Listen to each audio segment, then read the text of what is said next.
वैज्ञानिकों की एक छोटी सी गलती कितनी भयानक हो सकती है, इसका सबूत है आज की यह फिल्म कहानी। एक गुप्त लेबोरेटरी में बनाए गए एक विशालकाय सांप के इर्द गिर्द घूमती है, जिसे साइंटिस्ट अपने कंट्रोल में नहीं रख पाए। नतीजा होता है एक भयानक तबाही। लेकिन असली डर तब शुरू होता है जब यह दानवाकार सांप खुले समुद्र में एक यात्री जहाज पर हमला कर देता है। क्या कुछ आम लोग इस खतरे से खुद को बचा पाएंगे, और यह सांप आखिर बना कैसे? इन सभी सवालों के जवाब जानने के लिए आइए डूबते हैं आज की फिल्म की कहानी में। शुरुआत में हम एक आइलैंड देखते हैं जहां कुछ बड़ी बड़ी गाड़ियां और हेलीकॉप्टर जा रहे होते हैं। इसके बाद लिन अपने दो असिस्टेंट्स के साथ वहां पहुंचती है। इसी दौरान जब ट्रक सड़क से गुजर रहे होते हैं, तभी एक सांप ट्रक के नीचे कुचलकर मर जाता है। इसके बाद क्या होता है? कुछ देर बाद वही सांप फिर से जिंदा हो जाता है। अगले दृश्य में हम एक रिसर्च सेंटर देखते हैं जहां कुछ साइंटिस्ट सांपों पर रिसर्च कर रहे होते हैं।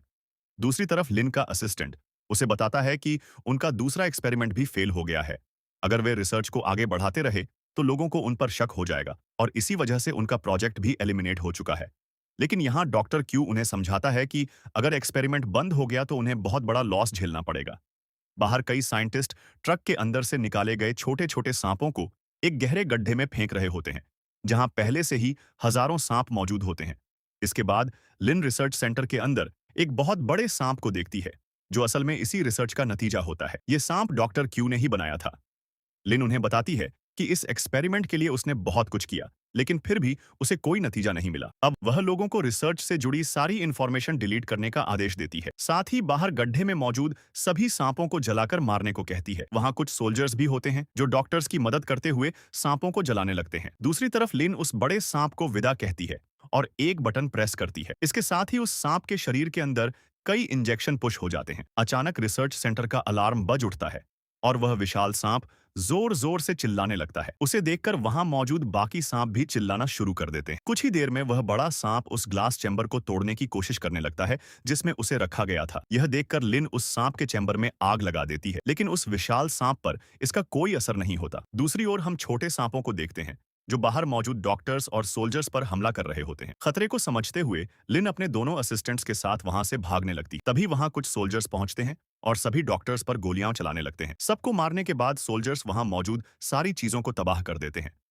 इसके बाद सोल्जर्स धीरे धीरे आगे बढ़ते हैं और अपने सामने एक बेहद बड़े सांप को देखते हैं। तभी वह विशाल सांप ग्लास तोड़कर बाहर निकल आता है और एक एक करके सभी सोल्जर्स को मारना शुरू कर देता है। साथ ही अपने शरीर से बंधी सभी जंजीरों को तोड़ने की कोशिश करता है। लीन अपने दोनों असिस्टेंट्स को यहाँ की सारी चीजें साफ करने का आदेश देती है और खुद हेलीकॉप्टर से वहां से निकल जाती है। इसके बाद दोनों असिस्टेंट्स कुछ सोल्जर्स को साथ लेकर दोबारा रिसर्च सेंटर की ओर जाते हैं। तभी सारे छोटे छोटे सांप सोल्जर्स पर हमला कर देते हैं, जिससे कई सोल्जर्स मारे जाते हैं। इसी दौरान हेलीकॉप्टर से जाते वक्त वह विशाल सांप एक हेलीकॉप्टर पर हमला कर उसे पूरी तरह तबाह कर देता है। दूसरी तरफ दोनों असिस्टेंट्स जंगल के बीच सोल्जर्स के साथ मिलकर छोटे छोटे सांपों को मार रहे होते हैं, लेकिन कुछ समय बाद उन्हें समझ आ जाता है कि वे इन छोटे सांपों से नहीं निपट सकेंगे। इसलिए दोनों असिस्टेंट्स वहां से जल्दी भागने की कोशिश करते हैं। हर एक सोल्जर आर्मी ट्रक लेकर वहां से भागने की कोशिश करता है। तभी उसके पीछे वह बड़ा सांप आ जाता है। उसी वक्त एक छोटा सांप आकर दूसरे को काट लेता है, जिससे उनका वाहन पहाड़ से नीचे गिर जाता है। हम देखते हैं कि दोनों असिस्टेंट्स भी अपनी जान बचाने के लिए जंगल से भाग रहे होते हैं। तभी वह विशाल सांप उन पर हमला कर देता है। उनमें से एक लड़की बुरी तरह घायल हो जाती है।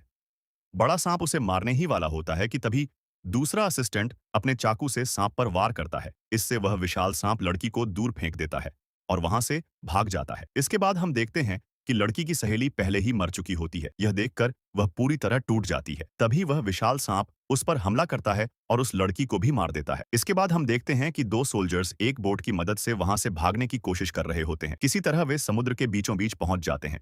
तभी वह बड़ा सांप वहां आ जाता है और उन पर हमला कर देता है। इसके बाद हमें कुछ साल बाद का दृश्य दिखाया जाता है। समुद्र के बीच एक बड़ा जहाज आगे बढ़ रहा होता है और जहाज में मौजूद सभी लोग खूब एंजॉय कर रहे होते हैं। वहीं हम यान नाम के एक लड़के को देखते हैं। कोई छिप छिप कर उसकी तस्वीरें खींच रहा होता है। तभी हम देखते हैं कि एक आदमी वहां मौजूद एक अमेरिकन को पकड़कर मार रहा होता है। यह देखकर यान तुरंत आगे बढ़कर उस आदमी को मारता है और इसी मौके का फायदा उठाकर वह अमेरिकन वहां से भाग जाता है।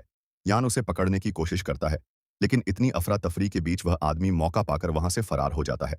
तभी यान वहां अपने एक दोस्त को देखता है जिसका नाम जू होता है। यान उससे बाद में बात करने का कहकर उस अमेरिकन को ढूंढने निकल जाता है।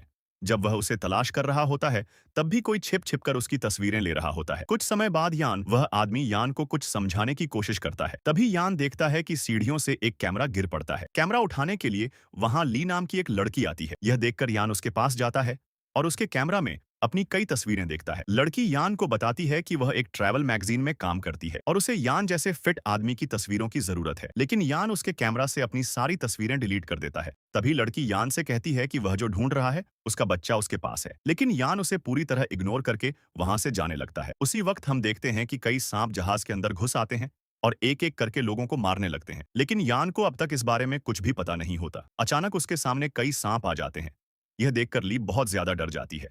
इसके बाद यान और ली साथ साथ भागने लगते हैं। भागते भागते वे एक आदमी से पूछते हैं कि यहाँ क्या हो रहा है, लेकिन वह कुछ कह पाता उससे पहले ही एक बड़ा सांप आकर उसे निगल लेता है। यह देखकर यान और ली और भी ज्यादा डर जाते हैं, इसलिए वे वहां बचे हुए सभी लोगों को साथ लेकर भागने की कोशिश करते हैं। तभी वह बड़ा सांप फिर उनके सामने आ जाता है। यह देखकर सभी लोग दोबारा दौड़ने लगते हैं। यान एक कुल्हाड़ी की मदद से सारे सांपों को मारता हुआ आगे बढ़ता चला जाता है। आगे बढ़ते हुए यान को कुछ और लोग मिलते हैं। वे सभी मिलकर किसी सुरक्षित जगह पर जाना चाहते होते हैं। तभी उनके बीच मौजूद एक अमीर आदमी खुद को एक वीआईपी रूम में बंद कर लेता है और किसी को भी अंदर आने नहीं देता। बाहर खड़े सभी लोग बहुत ज्यादा डर जाते हैं और उसे बार बार दरवाजा खोलने को कहते हैं। तभी उसी वीआईपी रूम के अंदर कई छोटे छोटे सांप घुस आते हैं और उस आदमी को बेहद डरावने तरीके से मार डालते हैं। उसी वक्त यान और बाकी लोग अपने सामने एक बड़े सांप को आते हुए देखते हैं और अपनी जान बचाने के लिए वहां से भागने लगते हैं। वहीं एक बुजुर्ग आदमी एक छोटी बच्ची को लेकर कहीं छिप जाता है। दूसरी तरफ यान और उसके साथ के लोग इंजन रूम में पहुंच जाते हैं। यान सभी से कहता है कि सांप केवल आवाज के जरिए ही उन्हें ढूंढ पाएंगे, इसलिए वहां मौजूद सभी लोग एक एक करके मशीनों के पीछे छिप जाते हैं ताकि उनकी सांसों की आवाज सांप तक न पहुंचे। तभी वह बड़ा सांप उनके सामने आ जाता है, लेकिन कोई भी जरा सी भी आवाज नहीं करता। इसी वजह से वह विशाल सांप वहां से चला जाने लगता है। ठीक उसी वक्त उनके बीच मौजूद एक लड़की का फोन बज उठता है। आवाज सुनते ही वह सांप फिर से उनकी तरफ बढ़ने लगता है। यह देखकर सभी लोग दोबारा दौड़ते हुए ऊपर की तरफ भागते हैं। बड़ा सांप उनका पीछा कर रहा होता है। इसी कारण वे सभी फ्रीजिंग रूम में घुस जाते हैं और वहां का दरवाजा बंद कर देते हैं। वह विशाल सांप फ्रीजिंग रूम का दरवाजा तोड़ने की कोशिश करता है, लेकिन जब वह दरवाजा नहीं तोड़ पाता तो शांत हो जाता है। तभी यान देखता है कि उनके बीच मौजूद एक लड़के को एक सांप ने काट लिया है। यह देखकर सभी बहुत घबरा जाते हैं। ली वहां रखी दवाइयों को ढूंढने लगती है, लेकिन उसे ऐसी कोई दवा नहीं मिलती जिससे उस लड़के को बचाया जा सके। वह जोर जोर से रोने लगती है। बाकी सभी को भी इस बात का बहुत बुरा लगता है, क्योंकि वह लड़का उनकी आंखों के सामने धीरे धीरे मर रहा होता है। काफी देर तक फ्रीजिंग रूम में छिपे रहने की वजह से सभी को बहुत ठंड लगने लगी है। यह देखकर यान सभी को बचाने का फैसला करता है और बड़े सांप को अपनी तरफ खींचने की योजना बनाता है। यह सुनकर जू उसे ऐसा करने से मना करता है। तभी जिस लड़के को सांप ने काटा था वह कहता है कि वह यह काम करेगा। यान उसे ऐसा करने से मना करता है, लेकिन लड़का उसकी एक भी बात नहीं सुनता और फ्रीजिंग रूम का दरवाजा खोल देता है। आवाज होते ही वह बड़ा सांप भी उसके पीछे लग जाता है और बाकी सभी वहां से भाग निकलते हैं। यान उस लड़के को कमरे से बाहर खींचने के लिए हाथ बढ़ाता है, लेकिन लड़का उसकी बात नहीं मानता और फिर से दरवाजा बंद कर देता है ताकि सांप भी बाहर ना आ सके। वह विशाल सांप उसे मार देता है। यह देखकर यान को बहुत दुख होता है और उसे गुस्सा भी आता है। इसके बाद वे सभी कैप्टन के रूम में पहुंचते हैं। ली बताती है कि वह जहाज चला सकती है। यान देखता है कि जहाज के पायलट मर चुके हैं। यह देखकर यान को शक होता है, क्योंकि वहां तो कोई सांप था ही नहीं। तभी यान ली के पास आता है, जो उस वक्त बहुत डरी हुई थी, लेकिन इसके बावजूद वह हिम्मत जुटाकर आखिरकार जहाज चलाने में कामयाब हो जाती है। यह देखकर सभी बहुत खुश हो जाते हैं।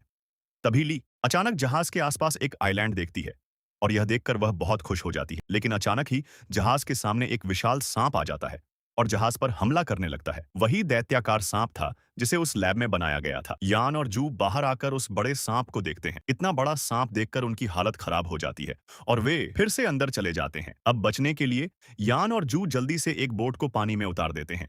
यान जू से कहता है कि वह बाकी सभी को लेकर वहां से निकल जाए, लेकिन कोई भी यान को अकेला छोड़कर जाना नहीं चाहता। यान ली से वादा करता है कि वह जरूर वापस आएगा। इसके बाद यान पूरे जहाज में केरोसिन छिड़क देता है। जब बाकी लोग जहाज से दूर चले जाते हैं तब यान वहां आग लगा देता है। यह देखकर छोटी बोट में बैठे सभी लोग घबरा जाते हैं और यान को पुकारने लगते हैं। अपनी आंखों के सामने जहाज को जलते और तबाह होते देखकर वे सभी फूट फूट कर रोने लगते हैं। लेकिन कुछ ही देर बाद दिखाई देता है कि यान उनकी बोट में आ चुका है। यह देखकर वहां मौजूद सभी लोग बहुत खुश हो जाते हैं। हालांकि बोट में आते ही यान बेहोश हो जाता है। अगली सुबह जब उसे होश आता है तो वह देखता है कि वे एक आइलैंड के किनारे पहुंच चुके हैं।